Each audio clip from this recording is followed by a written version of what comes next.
They bring hope. They stand for peace, safety, stability, and protection. Like here in the Democratic Republic of Congo, a country that has been at war for decades. Yes, I thought they'd bring peace, but I didn't find this peace. Women in the Congo raise accusations. Again, they are being violated, this time by those who came to protect them. United Nations peacekeepers. They took us to a small house nearby. They tore our clothes off. Then they raped me and my friend. I was still a virgin. They raped me and later I got a severe infection.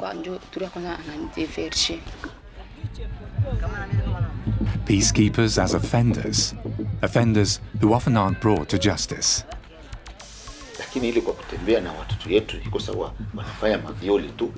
They rape our women, 18, 17, or even only 16 years old. Underage girls. They make them pregnant, and then they run away. We fly over a country ruined by war. In the Democratic Republic of Congo, rebel groups have been fighting the official army for decades. A struggle for power and raw materials. 20,000 UN peacekeepers are here to protect the civilians, the largest peacekeeping mission in the world.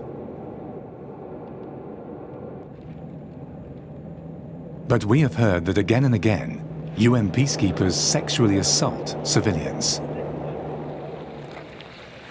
How can this be? How can helpers become offenders? We're heading to Goma, the capital of North Kivu province. Here, in the notorious east of the Congo, we start our research. After 20 years of war, the people are fighting for bare survival. 2 million people are internally displaced. As soon as we turn off the main road, we witness the suffering of the people. Mugunga 3, a camp 30 minutes drive away from Goma.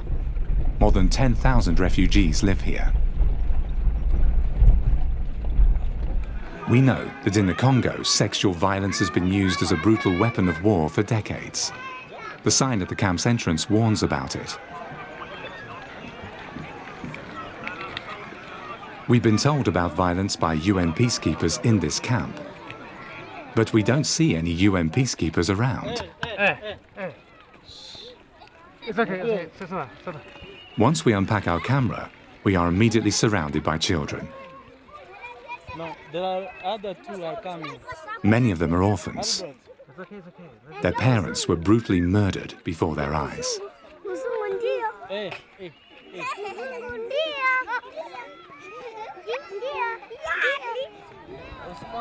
We meet Claude Bicolera.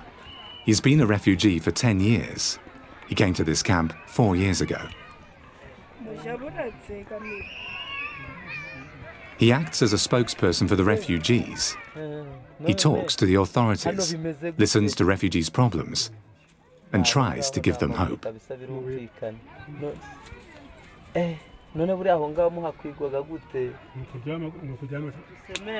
Claude suffers from bone tuberculosis. He suggests going to a small hill to talk in private.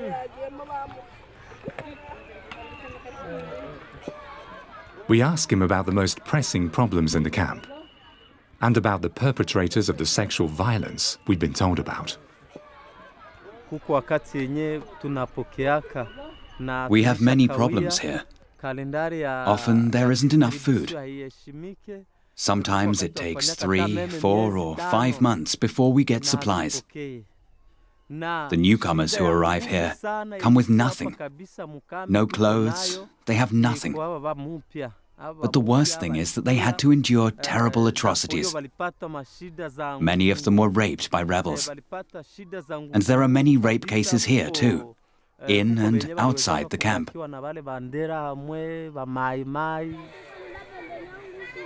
Claude says that both government soldiers and rebels sexually assault the women in the camp. But is it really only army soldiers and rebels that do this? We want to talk to the women ourselves. Claude arranges some meetings. There are many women in the camp who were raped and afterwards abandoned by their own husbands. Veronique speaks to journalists for the first time in her life. She's ashamed to show her face.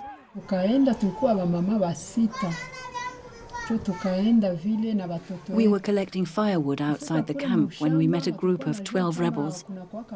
They pushed us into a hole they had dug out before. In there they raped us the whole day. They showed no mercy. They didn't care that there were children and older women among us.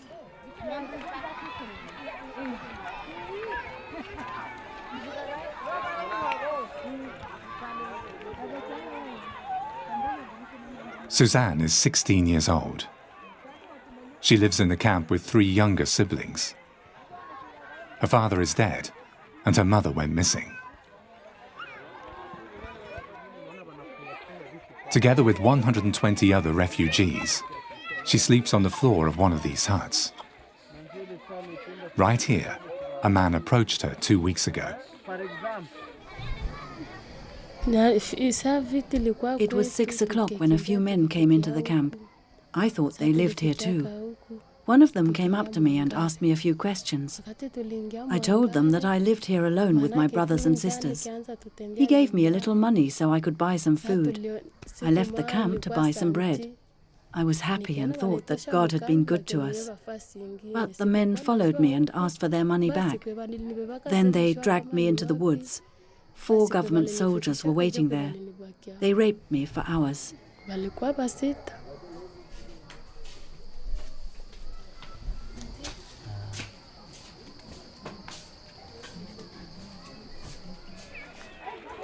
Only 2 of more than 60 rape cases that occurred here in the last few months alone. Even children are among them.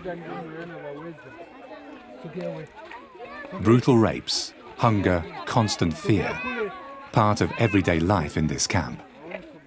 But what about the peacekeepers who are supposed to protect these people? We haven't seen any so far. Where are they?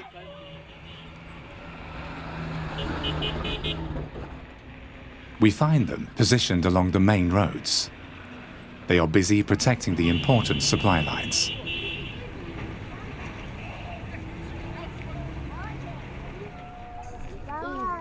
They live in separate camps. Most of them are soldiers from India, Pakistan, South Africa, or Uruguay. We notice that many refugees are settling close to the United Nations bases. Here they hope to be protected from rebel attacks, protected by UN peacekeepers. The UN hire their soldiers from their member states, a lucrative business for cash-strapped countries like India, Pakistan and Bangladesh. And the soldiers too stand to gain from the time they spend on UN missions, because the UN pay more than their national armies.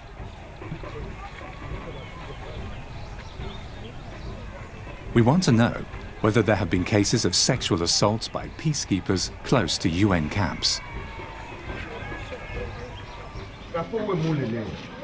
A Congolese reporter helps us out. We can't show his face. Asking too many critical questions could be dangerous in the Congo. He meets Chigala Muimule, refugee spokesperson in Uvira. He tells our colleague what he wouldn't tell foreigners.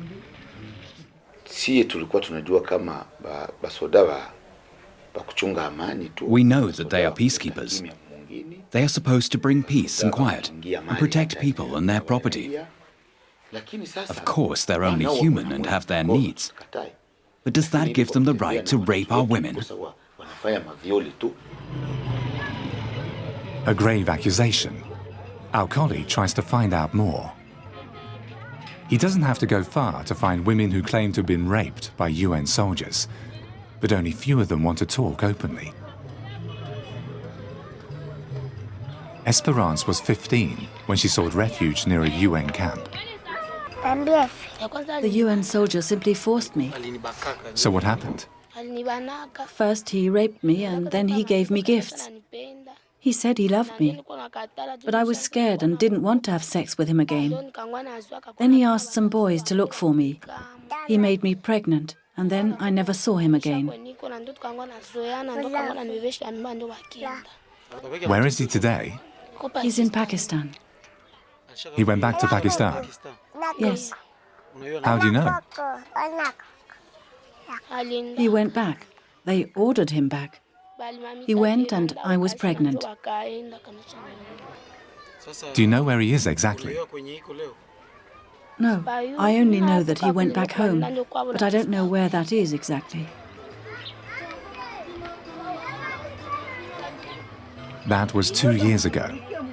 Esperance has to bring up her daughter without any support. This is the first time anybody has shown any interest in her story.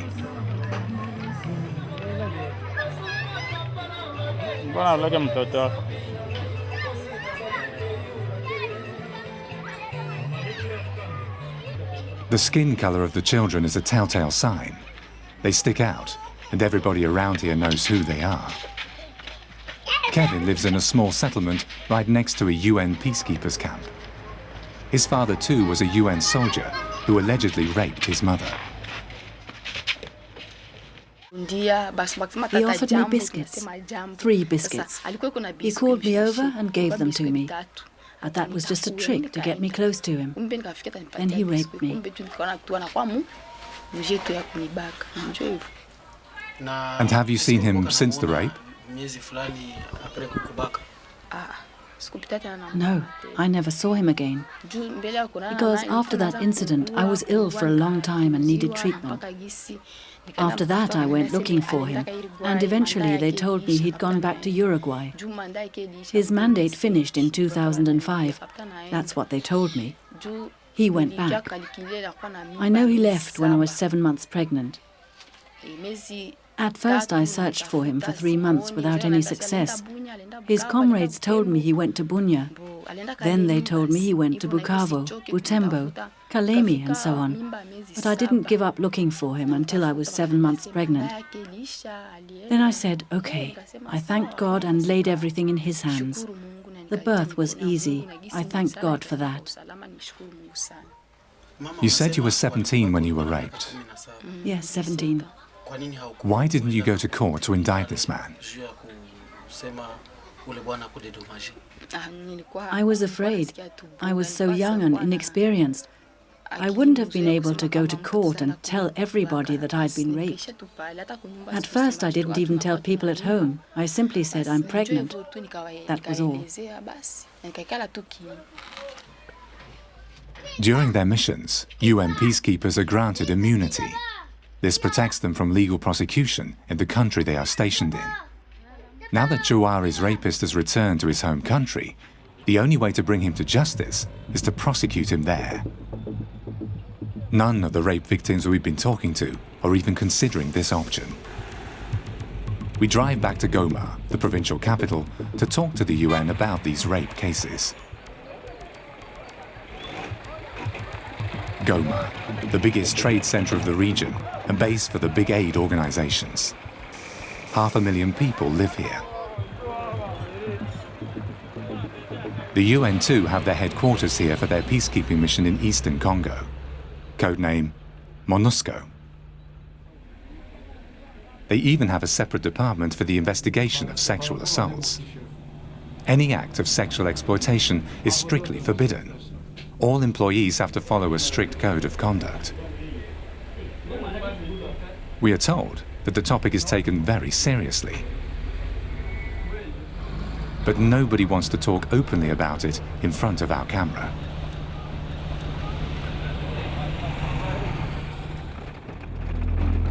Several weeks later, we've been following various leads, and insiders have told us about sexual assaults not only by peacekeepers, but also by high-ranking UN officials. But nobody wants to talk about this in front of our camera. Some people fear for their jobs. Others don't want to damage the UN's reputation. Finally, after months of research, we meet a former UN employee who is willing to talk. Until recently, he was working in an executive position. It seems to be in the nature of people that they try to take advantage of people who are in a vulnerable situation. As long as the UN exists, SEA was existing. It came only up to that serious end of nowadays because of what was leaked in 2004-2005 and all the severe measurements. The program is called SEA, that means Sexual Abuse and Exploitation and Abuse Program, and it's about the new code of conduct. That means every staffer has to sign by signing the contract to work in a UN peacekeeping mission. You have to sign also the document that you are informed about the code of conduct within the UN, about the rules you have to obey. Then, when you enter the peacekeeping mission, you have to pass through an induction program. Within the induction program, it's mandatory to attend the SEA, the Sexual Exploitation and Abuse Program, which will go on for 2 hours. Now an investigation that is sure to send shockwaves around the world. This is a story of betrayal and abuse of men. We managed to obtain a UN training video. In 2005, the UN had to deal with press reports of sexual assaults by peacekeepers in the Congo. It was due to the public that the SEA measurements were increased. So, of course, the role of the media. You see, in any disaster and crisis situation, the media is so important. Only due to the media, things are coming to the public and donations are coming in. So the same, if there are cases of misbehavior only because of the media reporting about it, it will be discussed, there will be change. Of course, it's first of all painful. For the UN, it's very painful if this is coming to the light.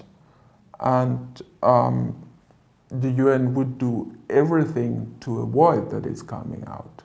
And of course, many measurements are only to please the public and to show, no, we are really the peacekeepers. We are serving with pride. Public pressure forced the UN to react. That trust must never be jeopardized by despicable acts like sexual exploitation and abuse. The United Nations has zero tolerance for such behavior. It is our collective responsibility to uphold the highest standards and protect all those we serve.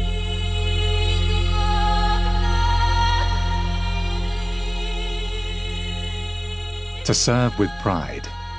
This video is used to train all UN employees before they go on their missions.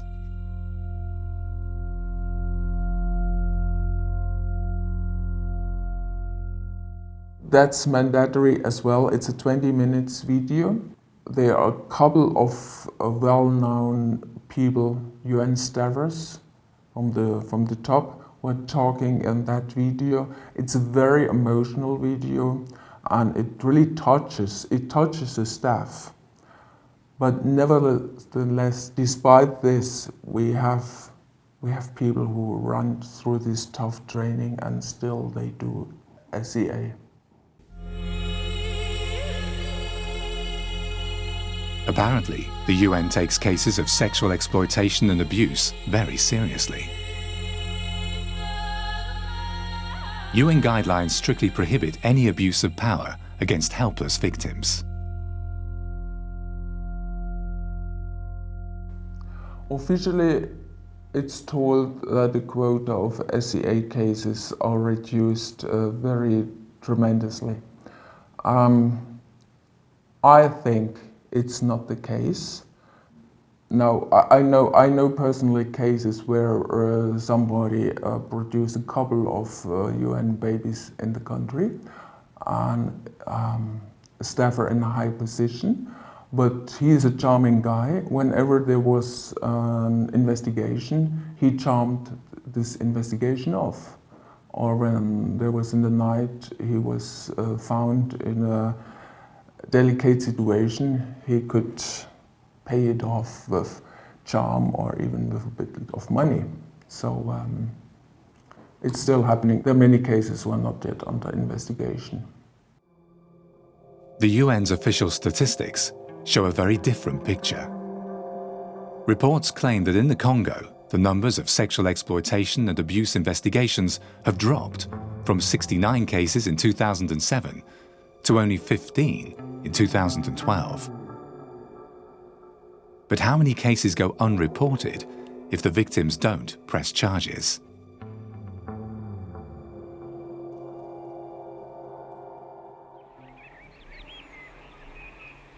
We continue to investigate. Just a few kilometers away from Goma Airport, an idyllic spot. A big United Nations camp with South African peacekeepers. A seemingly safe and tranquil place. But when we drive by the camp, we experience hostilities. Camera teams are not welcome here. This hasn't happened to us before.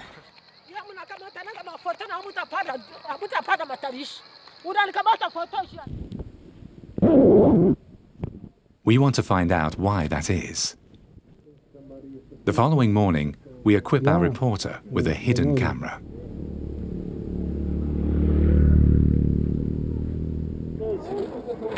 Some peacekeepers have a day off.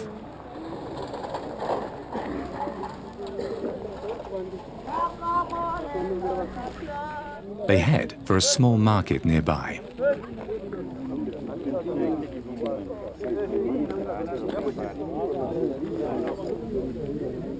Then this happens.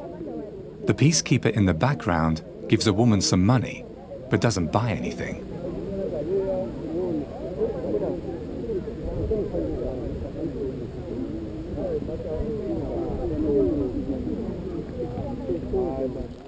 With his hidden camera, our reporter follows the women to a small village, only a few meters away from the market. Many refugees live here in makeshift huts without any water or electricity. Our reporter notices that in one of the huts there are several women.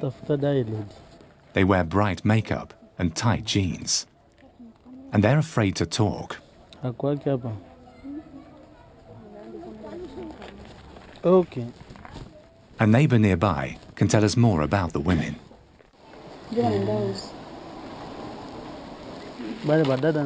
The women with the makeup, are they from here? No, they sell their bodies. This is why they're here.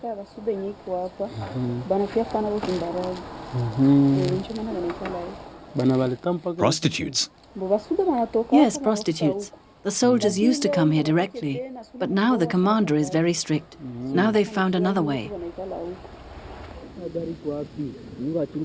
This young man tells us how the business is organized.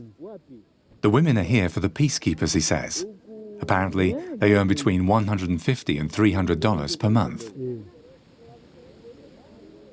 Teenage boys organize the contact between the soldiers and the women. They wait at the camp's entrance. The soldiers tell them the time when they want to see the prostitutes, and the boys go and tell the women.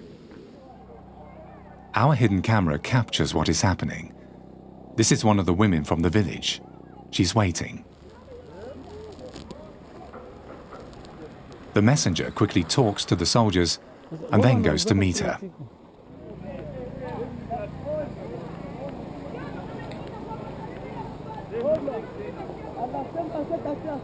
6 p.m., he tells the woman. The meeting takes place after the market is closed, when it's dark.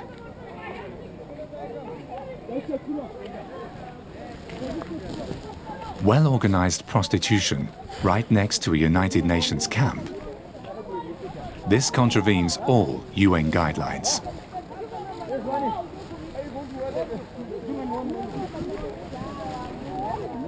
Absolutely forbidden is any relationship, any sexual contact with a person where you're paying for the sexual service. That means no prostitutes. When you are found with a prostitute, that's obvious that next day she will be in the plane back home.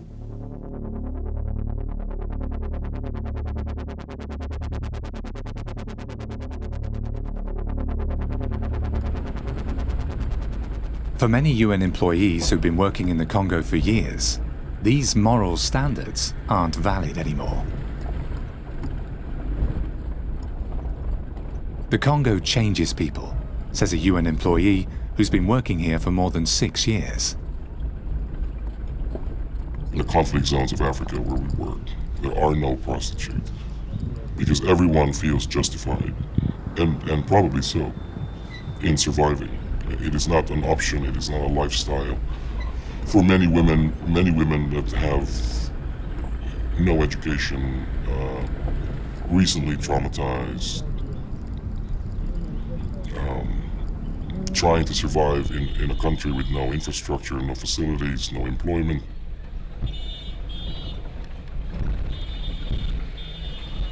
You have newly created poverty because of the recent conflict, which is the direct reason why we're there. But then you also have the systemic, endemic poverty.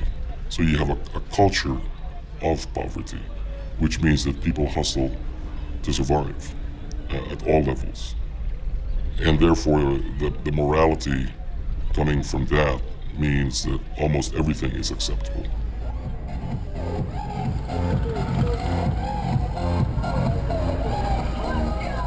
He also tells us that many UN employees feel lost out here, far away from their families.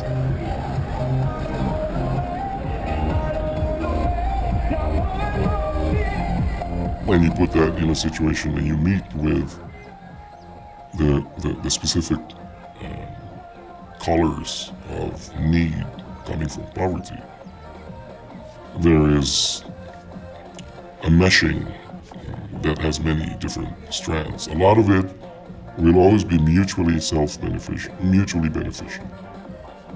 What is the right thing to do morally, despite the UN rules? And how do you function as a human being under these non-Hollywood specified, narratives?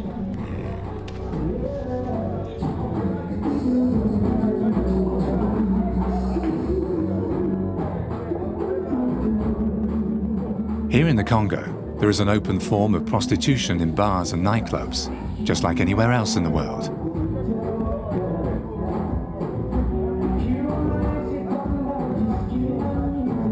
But there also exists another, much less obvious form of sexual exploitation.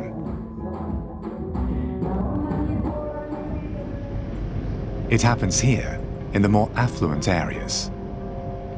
This is where those people live who stand to gain from war: arms dealers, business people, and high-ranking UN officials. Here too we can find sexual exploitation, discreet behind high walls. Very common SEA case is that you have a villa in a remote place, and very often there are cases of SEA concerning the housekeepers, the female housekeepers. It's really with a certain force, because the ladies are depending on this, and they are really told, at least what the investigations were bringing out, if you do not agree to share also my bed, I will look for another housekeeper.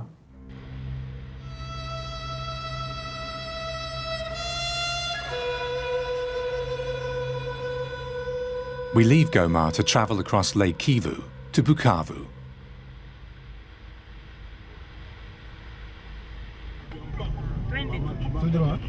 Here in this poor neighborhood, we meet Etcha. She used to work as a housekeeper for a high-ranking UN officer.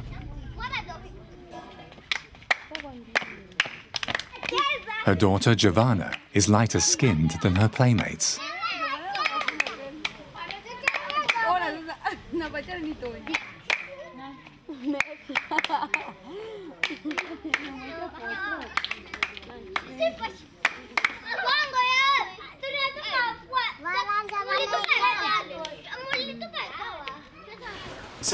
Do you know where the father of your child was from and what his job was? He worked for the UN peacekeeping mission as a lieutenant colonel. What nationality? He's Romanian. What exactly happened? How did you get pregnant?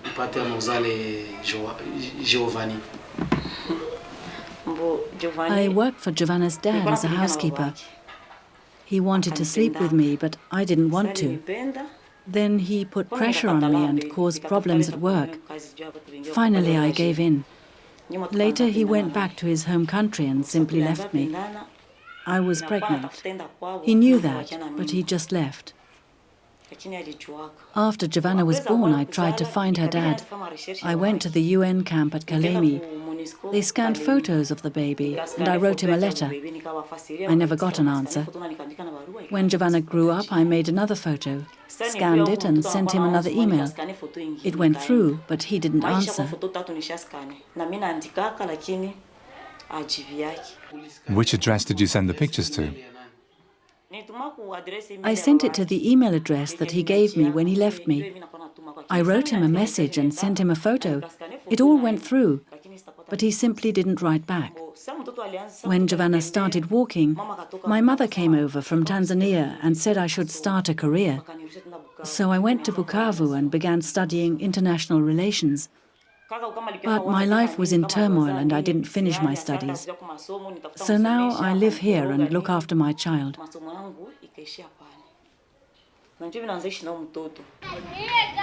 Life is hard for the young mother without work and financial support.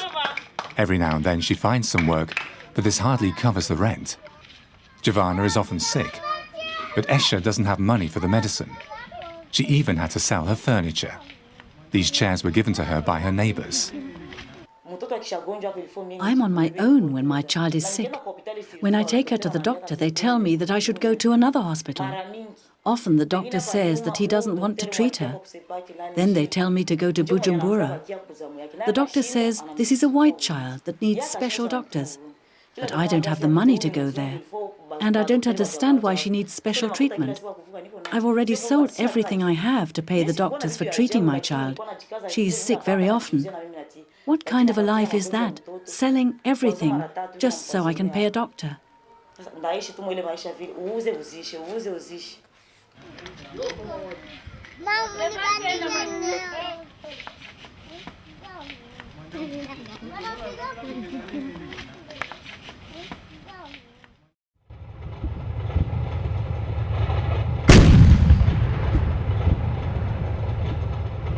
A few weeks after our last visit to Goma, rebel troops seized the city. Again, more than 100,000 people flee the city. The rebels march through Goma while UN peacekeepers are looking on.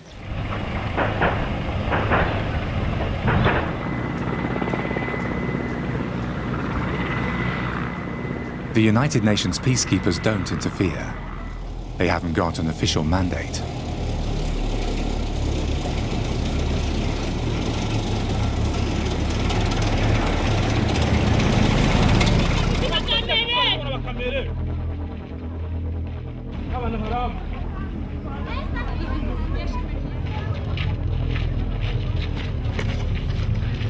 Tens of thousands flee across the border into neighboring Uganda.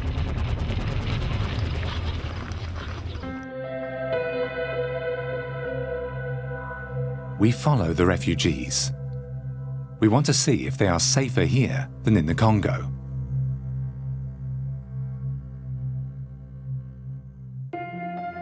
100,000 Congolese refugees have come here in recent years. The UN High Command for Refugees has rented large areas of land. The idea is for refugees to be self-sufficient.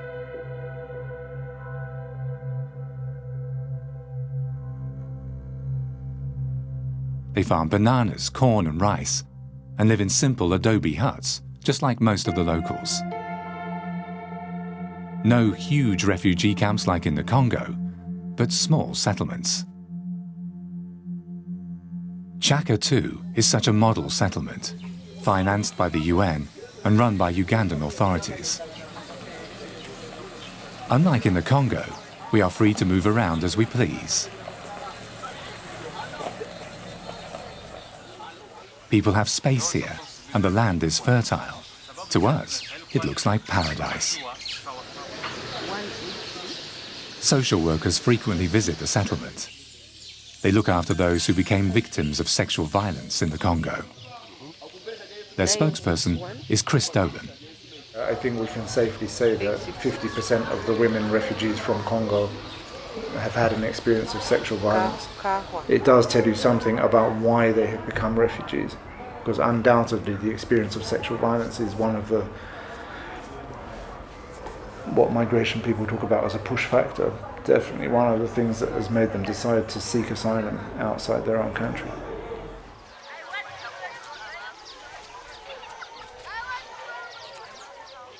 Chaka 2 could serve as a model for housing refugees in the long term. Many of them will live here for decades, will be born here and die here.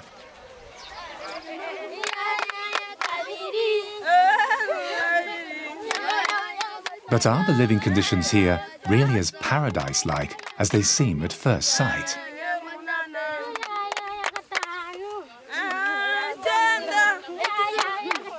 We talk to children who have lost their parents in the war. I would love to go to school like the other children, but the teacher sends me away because I can't give him any money. But I don't have anybody who can pay my school fees. I'm all alone here.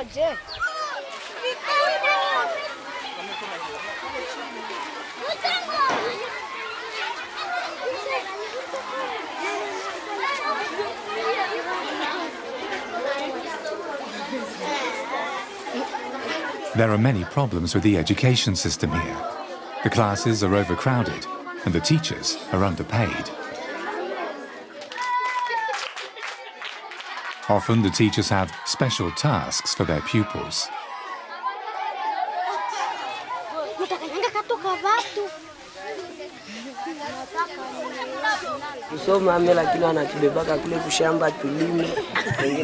The teacher has sent us here to work in the fields. During school time, we're missing class. We have to work here for 2 hours and then give the crop to the teacher. He then goes and sells it on the market. The model settlement's image is tainted. And we are told that here too, sexual violence is a problem. Often the offenders are fellow refugees or Ugandan soldiers from a nearby army base. Some women tell us that they feel unsafe, especially at night. 3 policemen are in charge of 16,000 refugees. They have to cover 80 square kilometers, but very often they don't even have enough fuel to drive to the crime scene.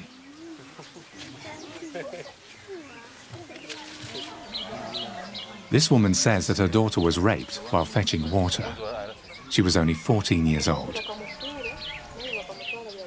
The police only came the next day and took her to hospital. There, the nurses only shrugged their shoulders and said that the girl hadn't been a virgin anyway. That was the end of the matter.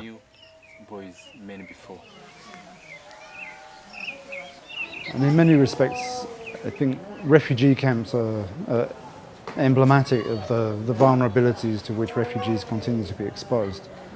And you're looking here at camps which are often, they're kind of outside the purview of normal society. There are very few police, There's very difficult access. They're physically difficult to get to. Human rights activists have a hard time getting authorization to go and visit. So they're really places which are apart from the rest of society. And in those camps, as a refugee, you're entirely dependent on a whole range of different people, whether they be aid workers, whether they be UN officials, whether they be camp officials placed there by the government. You're dependent on those people, whether for all sorts of things, for shelter, for food, for access to medical care, access to education, even for permission to move outside the camp on many occasions. And so in those kind of situations, the pressures and the opportunities for sexual exploitation are very, very high. Many women prefer to remain silent. They are afraid to talk about what has happened to them. Finally, we are told a refugee's name, somebody who is trying to help these women. We're told to meet him in the capital. Kampala, 3 million inhabitants, 40,000 of them refugees, most of them from the Congo. This is where Ezekias lives. He had to move from Chaka 2 to a poor neighborhood in Kampala because he felt threatened in the settlement. He raised awareness of sexual violence and mentioned names to the authorities. Then somebody burned down his hut. He feared for his life. He moved here to protect his wife and children. Now they live in a space of 4 square meters. 12 families share 1 toilet. Still, he feels safer here and free from the repression by officials in the settlement. Parfois, si tu demandes votre droit avant de vous donner votre droit, on vous impose une condition. Tu dois faire sexe avec cette autorité. Sometimes, when you only ask for some basic necessities, then you have to offer sex in return. There are widows, children, girls under 18, and little boys who are forced to offer their bodies. They have to risk their lives for some food in return. Pour trouver quelque chose à manger. Ezekias did not want to accept that. He wrote to Ugandan authorities and the UN, but he never got an answer. Si tu dénonces la cause, if you report this abuse of girls and women, if you talk about the oppression of the victims, then the authorities put pressure on you. Who are you? Who are you to talk about human rights and act as a spokesperson? Qui es-tu pour revendiquer ces droits des gens et que tu parles? Ezekias is actively involved in the church. Here he often meets other Congolese refugees who've also fled from Chaka 2 and other settlements to live here.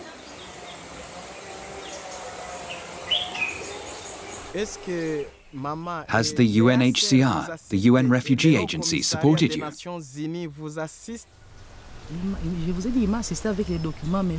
They have only helped me with the papers. Apart from that, I haven't received any other help, not even for the children.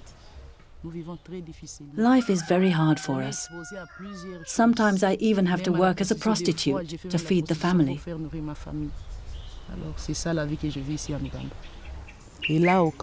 Life in the refugee camp was a disaster. When you asked the authorities for help, you never got anything. And some of the officials asked for sex before they would help you.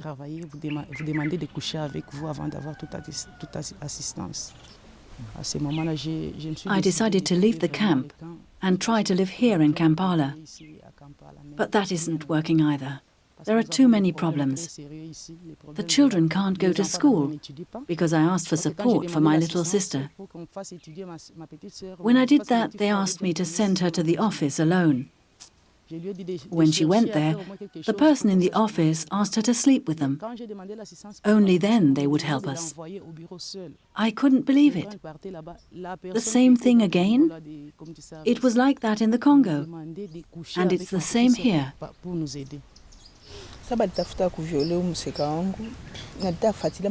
Saidi, Paula's mother, tells a similar story. Her daughter too was told to come to school alone to see the headmaster. When they there at school, there was a man who wanted to rape me. Then my mom went there to the people there, the eunuchs here. They said that there was just deceiving. They didn't take it as serious case. Now I'm just home. I'm not doing anything. I'm just like that home. And my brothers, they are just wandering just there. No one is going to school. Yeah, that's the big problem which I have, that one of school. If I have school, even if I don't eat, that's enough. Yeah.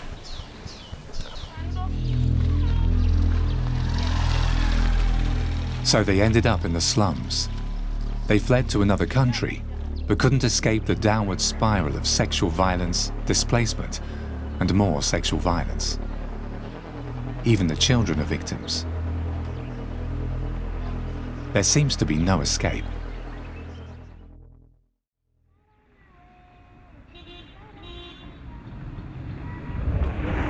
The only solution for refugees is trying to eliminate the reasons for their displacement.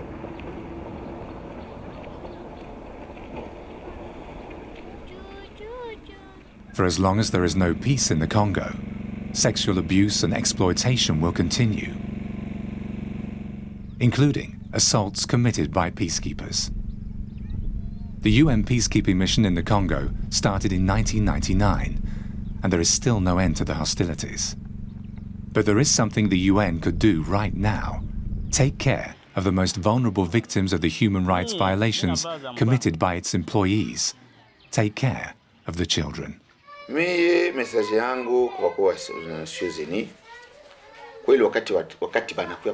My message to the UN: if you send soldiers here, let them bring peace to our country. You make the rules. You have the power to bring peace. Instead, you are the ones causing problems and destroying our lives.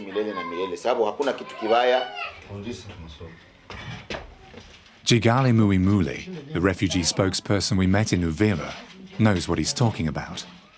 He fosters 6-year-old Mariam, the daughter of a cousin.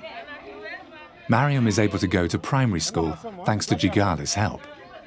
Mariam's mother can't afford the school fees. She's poor and begs for money in the streets. Mariam's father is a UN soldier from Uruguay. He simply abandoned his daughter and her underage mother. With this photo of the couple, Jigali went to see UN authorities. He's a UN peacekeeper, so I went to see the UN. But there are so many offices, and they are so bureaucratic, so I gave up. God will show us the way. I didn't get very far, and I don't know anybody who can help us. Maybe you can contact Mariam's father, so he finds out about his child. These children are suffering. They've got emotional problems. They think about who their dads could be. They see that they look different from the other kids. But if they met their dads, they could see the similarities, and that might give their lives a different perspective. This is why I ask Ban Ki-moon to make sure to expose the soldiers who made our women pregnant. In our culture, you have to marry a woman when you make her pregnant. When you make a woman pregnant, you have to look after the child.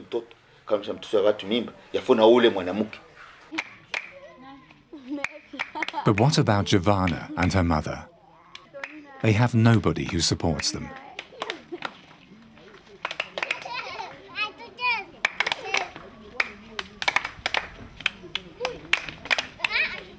I would do anything for my daughter, When I get some money, I make sure that we eat. If not, then we go to bed hungry. When I have €2 to spare per month, I pay the school fees. If not, they send Giovanna back home. When I have any spare money, I immediately take her to school.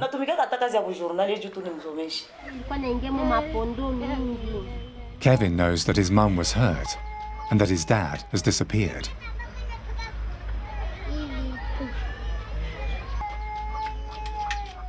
He thinks of him a lot, with a mixture of anger and longing.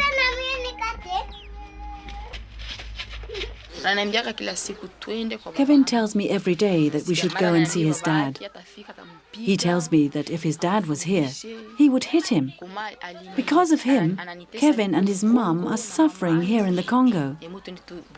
He wants us all to go to Uruguay, you see? Once he's finished school, Kevin wants to run to the airport at Bujumbura and fly away to see his dad. He keeps saying, "Mom, I don't want to stay here. I want to go and see my dad. I know my dad is a white man. You are black, and my dad is white."